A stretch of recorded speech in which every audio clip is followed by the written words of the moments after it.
Good morning.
Honorable Favour Williams, Minister of Education and Youth, Dr. Casson Troop, Permanent Secretary, Mrs. Terrian Thomas Gale, Acting Chief Education Officer, and all the other members of the Ministry of Education and Youth, members of the media, and for those joining us online at the MOEY and JIS YouTube and Facebook platforms. I'm Ruth Ann Carr. Good morning and welcome.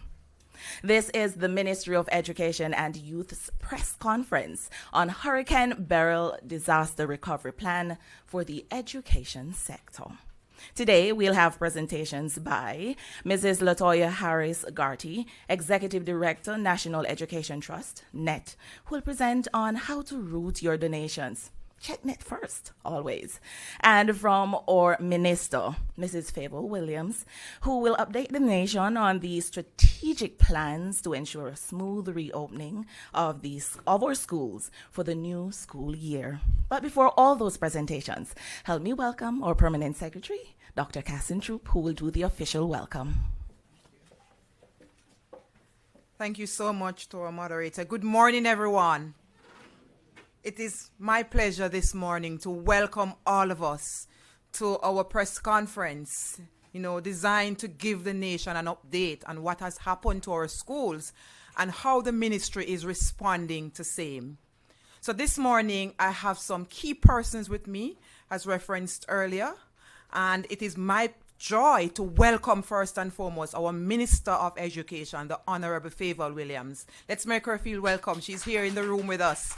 And we'll first give an update to the nation in summary, and then, of course, our own Latoya Garte will come with some specificities as part of the updating as we plan today. Let me also welcome our Chief Education Officer Acting, Mrs. Thomas Gale, always with us, Head of the Division of School Services, a massive part of the work. I do not envy her today. A lot is on her shoulder as we get prepared for back to school in the new academic year. Let me welcome our Deputy Chief Education Officer for the Education Planning and Development Division, Mrs. Vivienne Johnson. Has played a critical role in the post-disaster assessment phase, and we really do not want to undervalue the role of the Planning and Development Division in our education ministry. Let her feel welcome. Let me welcome our Deputy Chief Education Officer for Curriculum Services, Mrs. Winnie Berry, who is always with us, a very supportive team member, and I'm happy she's here as well in the room with us. We have Mrs. Latoya Harris-Garty, who is the Executive Director from NET, and she's crucial to the conversation today as they are my technical team in the field, and she's supported by Keisha Johnson, who is the Director of Donor and Sponsorship Portfolio at the National Education Trust.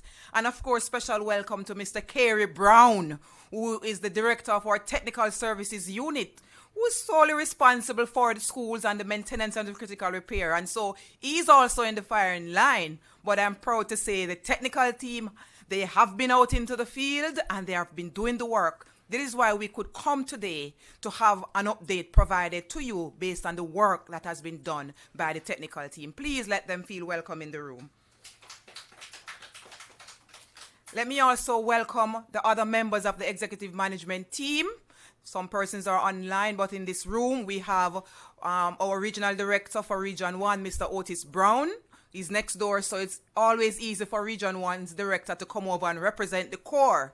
And of course, we have the regional director for Region 6 in the room, Mrs. Fiona Morris-Webb. They are new to the table in this role, but of course, they are hitting the ground running. Chief among our participants in the room this morning as well is our Acting Chief Education Transformation Officer, Mrs. Sophia Forbes-All. We are happy that she's on board because the transformation pillar, infrastructure, and technology is a key pillar, and so she is also a part of the voice to carry the message about the transformation program. We have other key members in the room, and I cannot fly without them. Of course, we have our Executive Director for National Council on Education. We know the importance of governance in our schools, and of course, Ms. Murray is here with us. Please feel welcome, Ms. Murray. So, colleagues, all the other members of the technical team from NET and from the communications team, they're all here in this room, and we are grateful. So again, it is my joy to welcome all of us. And before I go, let me welcome the media.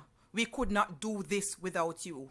You are giving us legs into the different areas of this country, and we are grateful. So this morning, we are going to give the nation an update as to the impact of the hurricane on our schools and the plans that we have put in place for the recovery process. I will now hand over to my minister, the Honorable Favour Williams, who will provide us with the summary update.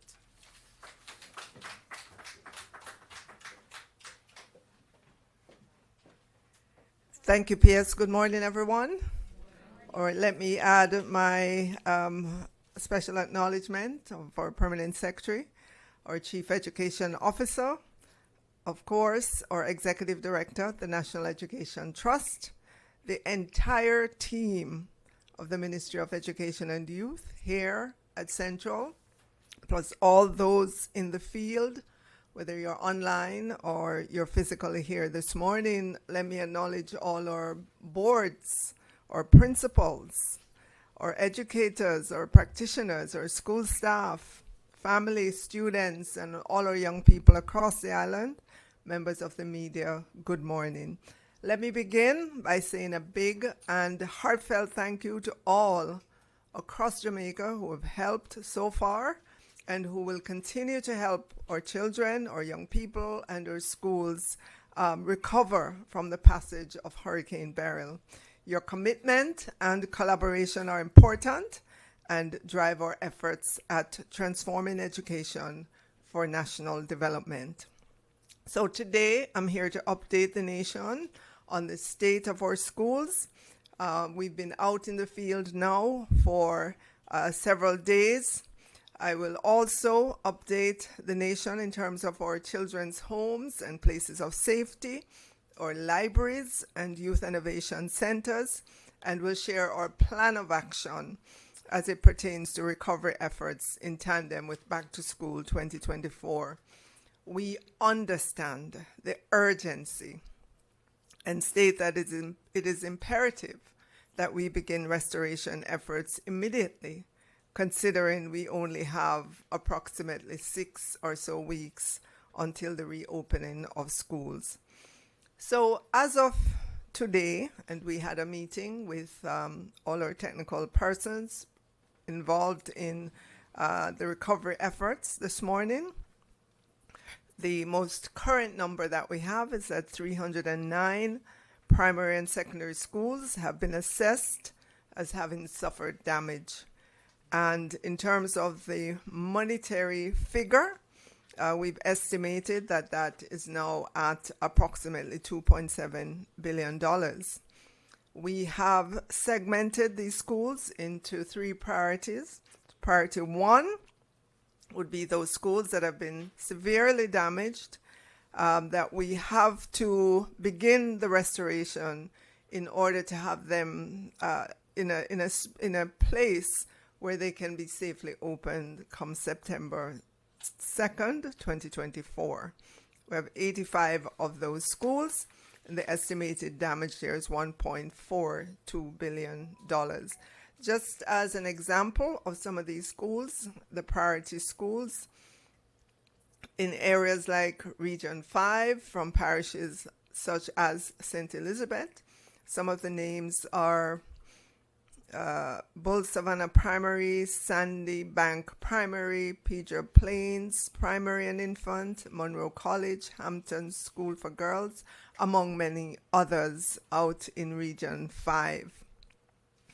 For priority schools that are in the priority category number 2, those are schools that have suffered damage, but they can operate while work is underway. We have 110 of those schools moderately damaged and will require significant repairs.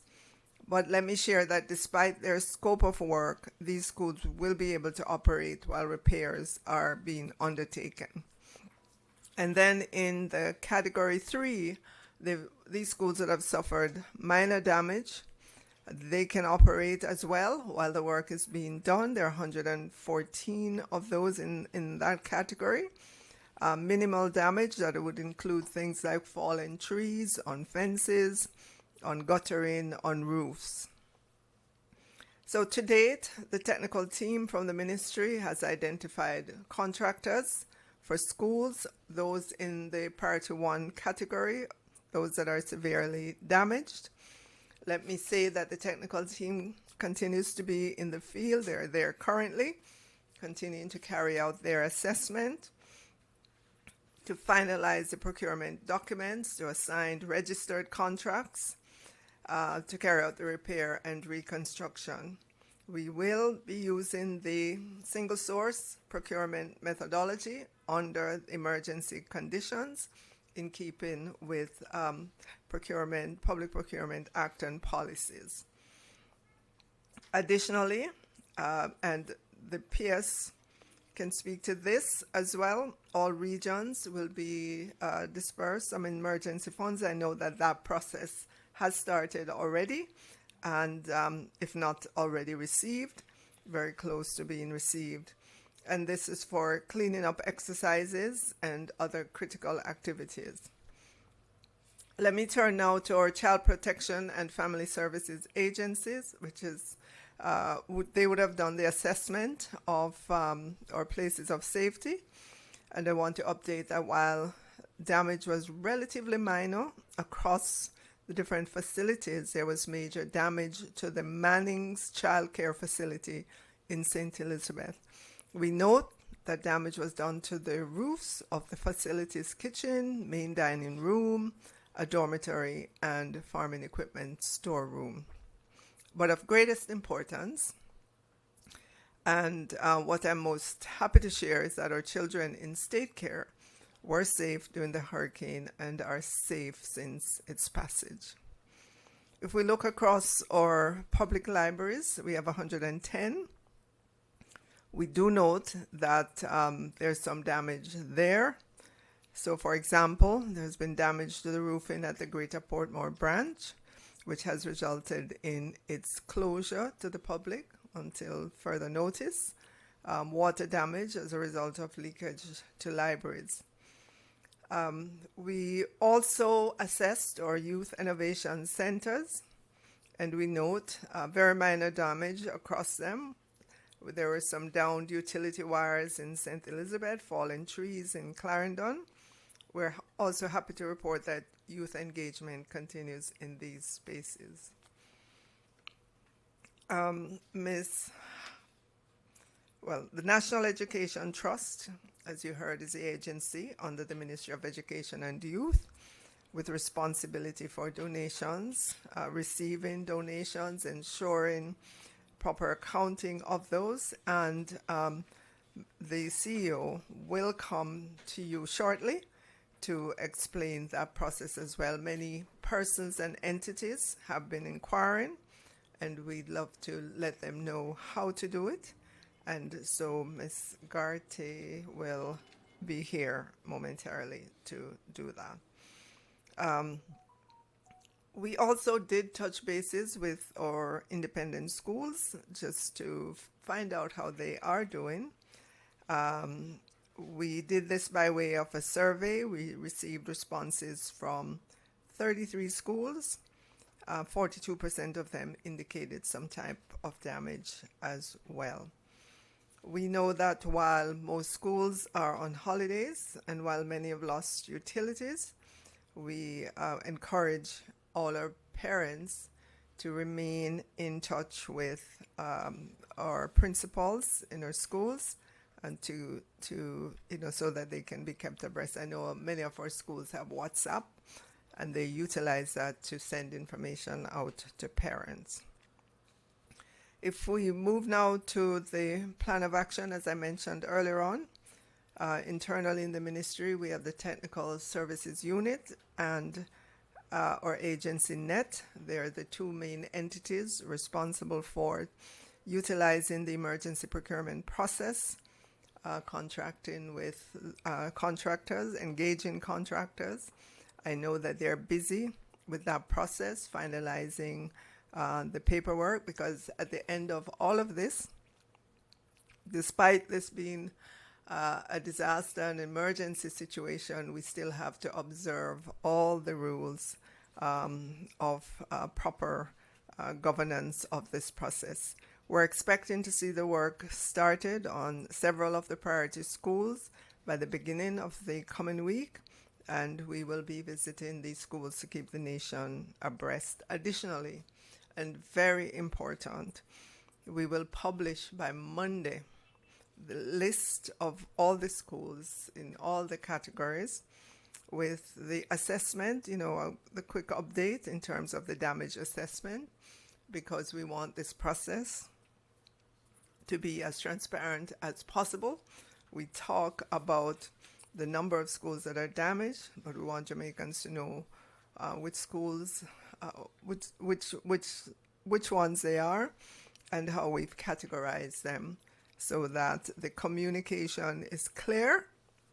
And when we get to September, we'll be at a place where we are managing properly, and schools will be able to open. So we're managing expectations as well, because you've heard the number of schools. There are a lot of schools, but we are getting out there to do the work to ensure that the new school year starts smoothly. So thank you, ladies and gentlemen. I'll hand it back over to our permanent secretary.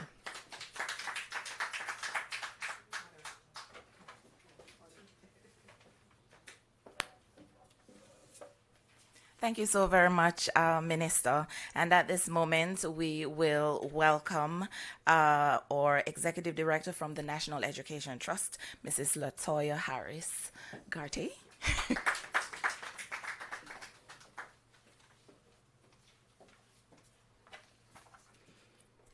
Morning, everybody. All protocols having been established, I'll just get straight into the meat of the matter. I know a lot of people associate NET with infrastructure, and yes, the team is out there, and Minister reported. We have assessments ongoing. I want to ensure also that everybody is familiar with NET, the registered charitable organization. And that's critical to everything that's going on. I know that persons out there are, at this time of year, we usually process donations for alumni and different groups.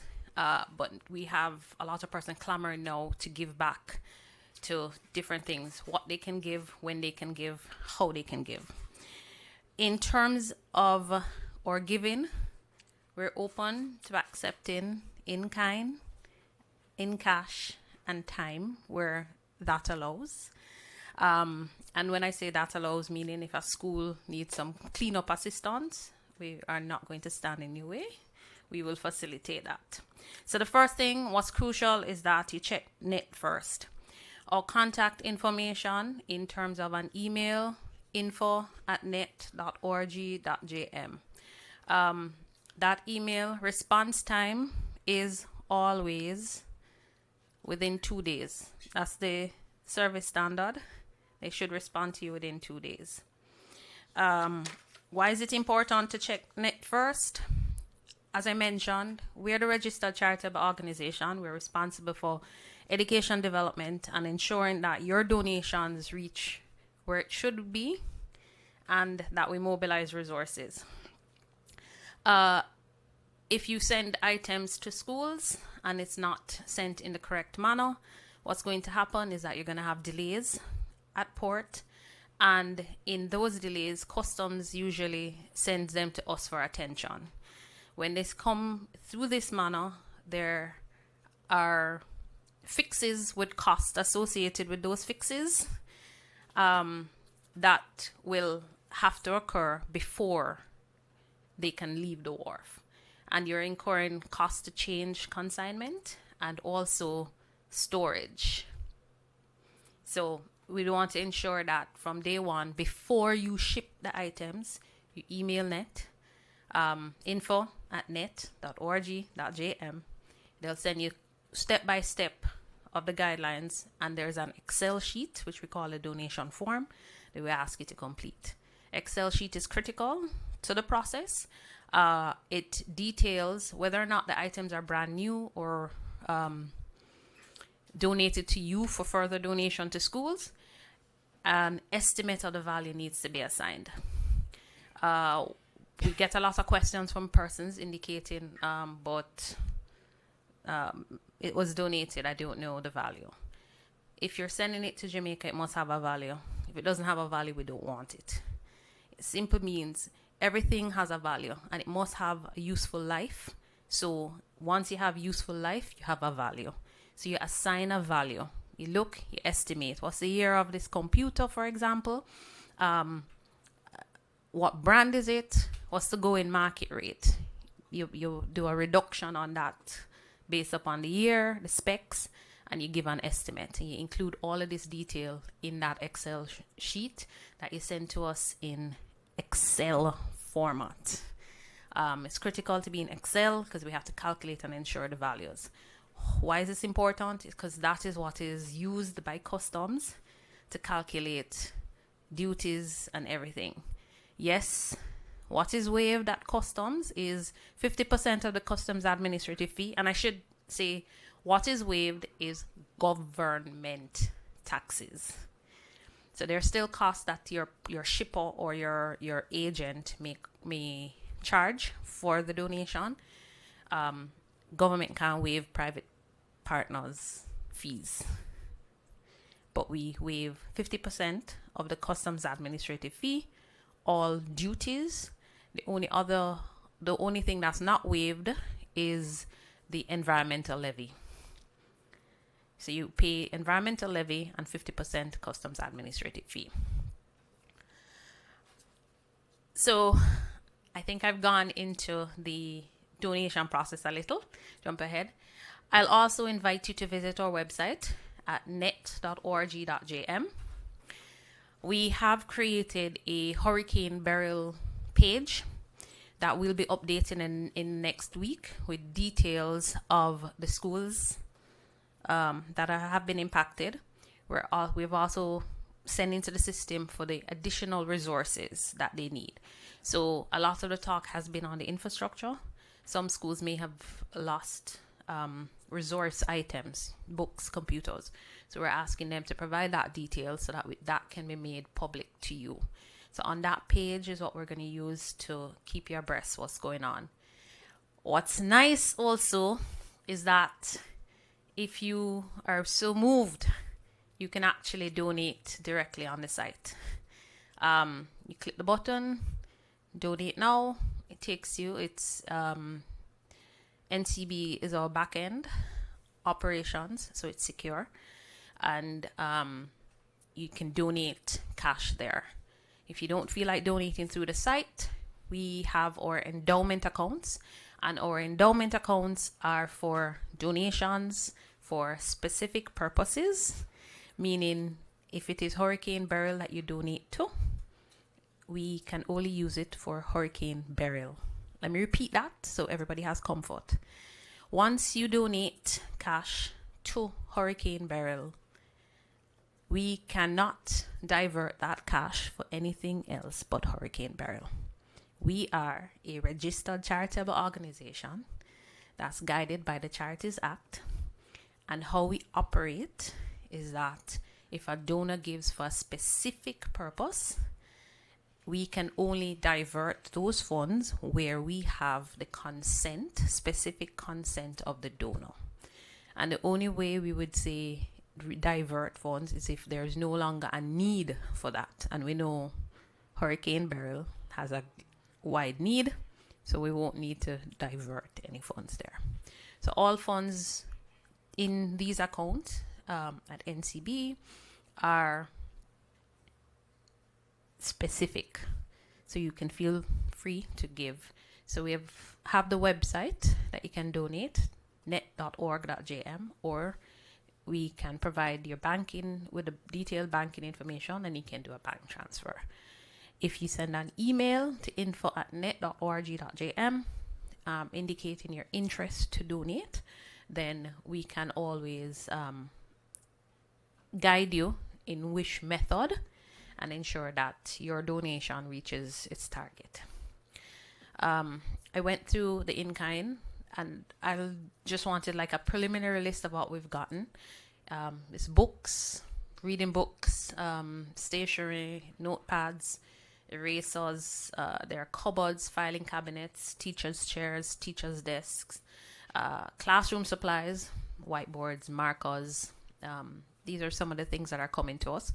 Sleeping mats for the ECIs, computers, tablets. We're always looking for computers and tablets because there are students, especially going into high school, that are in need. So we maintain that right through, even outside of Hurricane Beryl, so everybody knows. So these are just some of the preliminary listings that we've gotten so far from the system. So what's important is that you ensure that the guidelines and the requirements are met for bringing in-kind donations. Your computers, for example, they must meet the minimum specification as given by the Ministry of Education. Once you send that email indicating that you want to donate devices, the team will send you those specs. You complete that to say whether or not it meets.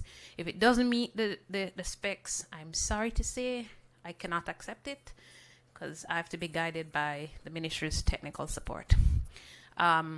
What's important also is that before you ship anything, you send us that detailed listing, because some of the items you may want to send, if you're sending paint, for example, for recovery, that paint requires a permit that we have to get prior to the shipment going off.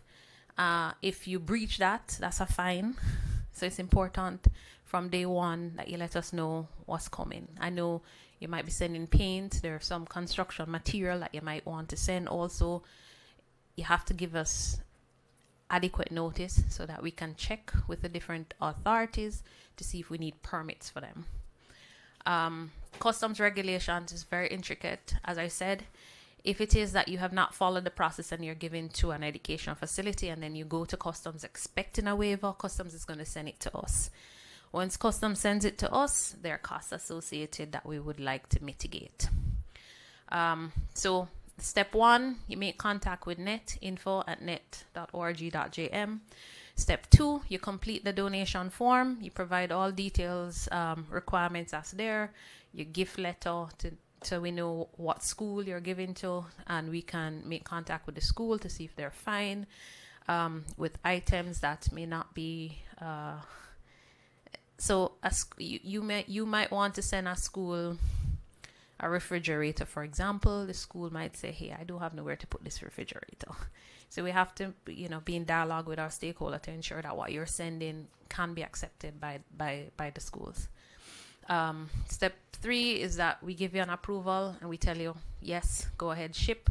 4, once you gotten that, you send us the bill of lading, and the goods must be consigned to National Education Trust.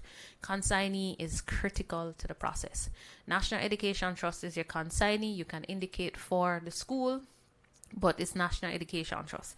If it does not enter the country being consigned to NET, NET cannot provide the paperwork for clearance. So consignee must be National Education Trust. You provide us a copy of that, and it's important you provide us the airway bill or bill of lading. Why is that important? If you made a mistake, we can correct it, and it's easier to correct before the items reach than to correct when it gets here. Because when it gets here, costs are going to be applied. So that's why we ask you to keep us in the loop every step of the way. Then we prepare a letter pretty much authorizing a donor rep, you, the school, to clear, and you go to customs. I know customs has simplified things a bit, and we're working with them to see how the simplified process where you don't even have to go there can work. But pretty much anything above 5,000 US, we need a customs broker. The team has a preferred partner registry, we call it. The preferred partner registry really has a list of shipping companies, customs brokers and handlers, persons who has done work in the past or has indicated an interest in being in such a registry, that we know when we refer persons to them, the process will be smooth. So they've been verified. If it is that you don't have these persons on hand, we can refer you and we can give you guidance on who is best to help. So in terms of recovery support, in kind, I've given you, if you're sending items here, I've given the step-by-step, important, info@net.org.jm, that's email. We will send you guidelines, form, and walk you through that process. If you want to give in cash, you have two options. There's a website, net.org.jm, or you can make contact with us through the same email and do a bank transfer to NCB. All donations in cash for Beryl has to be used for Beryl recovery. And I think that is a synopsis of our giving process. So remember, in your giving for hurricane relief, it's critical that you vet your entities. Ensure your entities are registered as charitable organization. They're registered charitable organizations that we're actually working with now. Food for the Poor for one. We have sort of like a bird's eye view of what's going on in education. So it's important that you check with us first. That's what I'll hammer home to everybody. You want to give, send an email, we'll respond. We have a 2-day turnaround time for all response. If you want to give in cash, online, donate, or we can do a bank transfer. Thank you.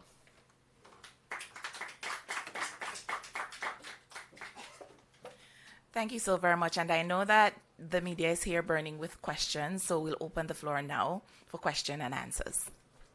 We'll have the microphones passed around. Don't all ask at the same time.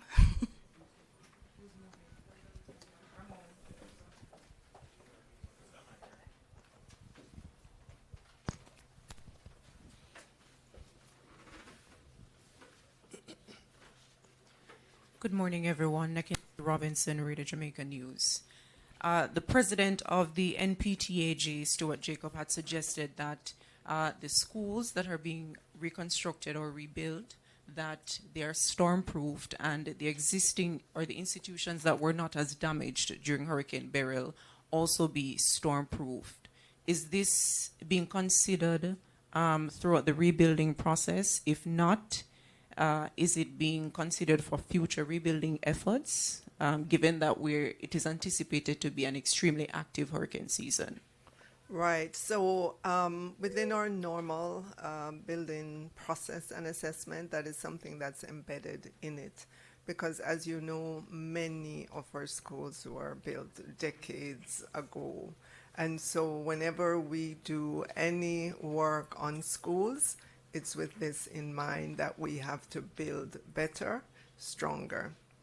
And so that will be also evident. during the rehabilitation of schools. For example, if a school has a zinc roof that has been totally damaged, I know that our technical people will assess it for a slab roof. Obviously, they'll need to see if they have to have reinforcement for the buildings and so on, but they have that in mind. It's part of the process as they go out and rehabilitate schools. Good afternoon, Minister.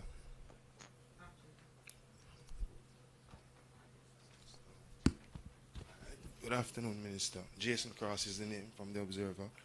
Good afternoon, Jason. Man. There are some people who may feel that things won't be ready for September as it relates to the severely damaged schools. What do you say to them? Okay, so we are going to give it our all in terms of the severely damaged schools.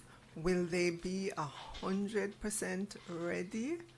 I'm not going to stand here and say because you heard the numbers, but I'm pleased with the efforts so far in terms of engaging the contractors, impressing on them the urgency of this. And what I do know is that we will ensure that even if there's work going on, that the property, the school property, will be safe for our teachers or students or parents to enter and so on. We expect that work will still be going on, but our vision or goal is to ensure that school can begin in these entities. Good morning, Minister. Rochelle Williams from the JIS. This is with respect to the school grooming policy. Regarding the Kensington primary case, can you say the JTA has warned that the ruling may cause issues in enforcing grooming policies? Can you say if the minister will be introducing any proactive measures to address this? It's a two-part question. That's the first part. Okay. Well, I just want it to be said that within the school system, within the education system currently, in several schools, there are students who attend schools with locks. And they are okay. They are embraced. They're doing well. If you will recall, last year, I made it known that no child should be required to wear covering on their hair if they have locks. And the schools that have been doing that, they've stopped requiring it. So we're not expecting that we're going to have a major issue come September, because where we are as a society today, just listening to what people are saying, there's a full embrace of our culture, our hair, our African heritage, and so on. Okay, so just to follow up, the second part of my question, it's with respect to the grooming policy again. I was wondering if the ministry intends to change or modify any part of its policies to ensure that students' rights are upheld. Okay, so the dress and grooming policy is a framework for schools against which we will measure the individual school's policy, right? So for example, every school should have a written dress and grooming policy. It should not be discriminatory and so on. So when we look at that, those are some of the things that we're looking for to ensure that they are in compliance. In the framework, we will emphasize, our natural hair and the embrace that we should have of that. Obviously, and I would have said this many, many times to parents, to please send their children to school with simple hairstyle, not elaborate hairstyle, because after all, school is about education. It's not a fashion show. So there's a balance, and we will continue with that message to all our parents in our schools. Thank you. Good afternoon. Good afternoon. Andre Williams from the Gleaner. Minister, you have said that 309 schools have been assessed so far. to a damage bill of $2.7 billion. Are there any current assessments being done, and should we expect that this figure could increase? It could increase. That was as of yesterday. And as you heard, we reported at least 2 times now, and the number keeps climbing. So as the building assessors go out, yes, that number could change. Additionally, as you look at the priority groups, there could be some shifting around, maybe not major, but a school may be assessed to be minor, could move up into another category, and so on. So it's a moving target. But the important thing is the work to be done, not the focus on the number per se. And it's the work. We want to get the work started. We want to see completion, because that's the only assurance that we will have that come September, schools will be ready. Mm-hmm.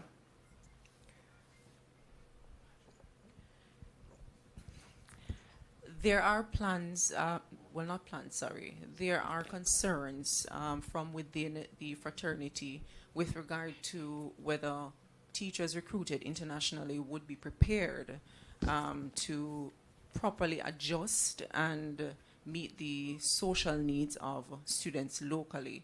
So my question is, are there any plans to train these teachers, whether on the cultural aspect as well as or education curriculum, to ensure that they have the requisite skills to administer teaching to students?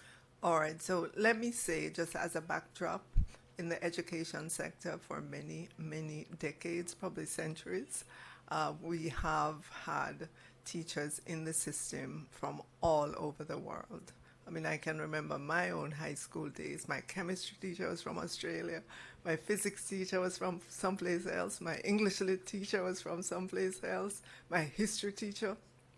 So we've had teachers from across the world.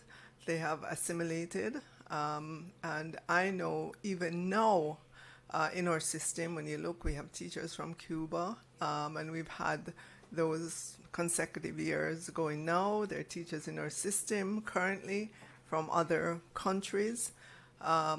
We have to ensure that we have teachers with the specialization in the hard subjects like mathematics, science subjects. And of course, they will go through orientation to or culture or curriculum. But I want to assure you that this is something that that it's not strange to the education sector. And it exists, and I can see in the foreseeable future that it will continue to be so. And in terms of long-term solutions, because it seems as though the teacher recruitment, the international teacher recruitment as well, the ministry last year had also called for retired teachers, among others, to sort of fill the gap that we're seeing now. So are there any long-term solutions being coined right now? Because that seems more of a Band-Aid solution to the issue that we're facing now. I wouldn't say it's a Band-Aid solution. It's a basket of solutions that we've employed coming out of COVID and facing the issue of migration, whether it be out of the profession and into another industry locally, because that happens, or out of the profession in Jamaica and into the profession in another country. So we have had to assess our situations, and to the extent that there are teachers who have retired and they want to continue in the education sector, if they've retired within the last, was it 3 years? 3 years. We welcome them. Teachers who go off on their long leave, 4 months or 8 months, if those teachers want to work in the school while they are officially on vacation, we welcome those teachers as well. We continue to produce new teachers. We have 10 teacher training institutions in Jamaica, including those institutions with teacher faculties, teacher education faculties. They continue to produce new teachers. We're expecting another 1,200 or so new teachers into the system. We've created a portal through which new teachers can upload their resumes. Schools that are looking for teachers can put up that information as well so that there's a better matching, and we cut down the time used to search. And these are some of the strategies that we have to use. I know that from the perspective of the JTA, and we had a meeting just recently, they've asked us to look at non-monetary incentives. I gave them a commitment that we will just have further conversations to flesh out what those are, and have that conversation. Many things are possible once you start talking. So that's what we're doing. But we have to utilize all the strategies that we have in our basket of strategies in order to meet our requirement come September.